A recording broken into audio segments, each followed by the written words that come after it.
ರಾಜ್ಯದಲ್ಲಿ 108 ಆರೋಗ್ಯ ಕವಚ ಸೇವೆಯಡಿಯಲ್ಲಿ ನೇಮಕಗೊಳ್ಳಲಿರುವ ಇಎಂಟಿ ಹಾಗೂ ಪೈಲಟ್ಗಳಿಗೆ ಮೂಲ ವೇತನವನ್ನ ಈಗಾಗಲೇ ಇರುವ ಕನಿಷ್ಠ ವೇತನ ದರದಲ್ಲಿ ಅಥವಾ ಹಿಂದಿನ ಸೇವಾ ಅನುಭವದ ಬೋನಸ್ಗಳನ್ನು ನೀಡಲು ರಾಜ್ಯ ಸರ್ಕಾರ ಅನುಮೋದನೆ ನೀಡಿದೆ.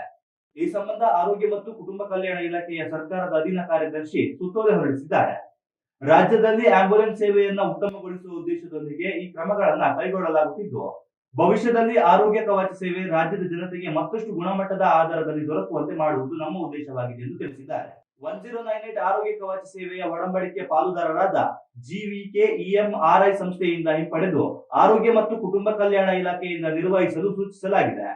ರಾಜ್ಯ ಮಟ್ಟದಲ್ಲಿ 112 NGERS ತಂತ್ರಾಂಶವನ್ನು ಬಳಸಿಕೊಂಡು ಕಮಾಂಡ್ ಅಂಡ್ ಕಂಟ್ರೋಲ್ ಸೆಂಟರ್ ಅನ್ನು ಸ್ಥಾಪಿಸಲು ಹಾಗೂ ಜಿಲ್ಲಾಡಳಿತದ ಮುಖಾಂತರ ಆಂಬ್ಯುಲೆನ್ಸ್ಗಳ ವಿಕೇಂದ್ರೀಕೃತವಾಗಿ ನಿರ್ವಹಣೆ ಮಾಡಲು ಅನುಮೋದನೆ ನೀಡಲಾಗಿದೆ ಎಂದು ಸುತ್ತೋಲೆಯಲ್ಲಿ ತಿಳಿಸಲಾಗಿದೆ.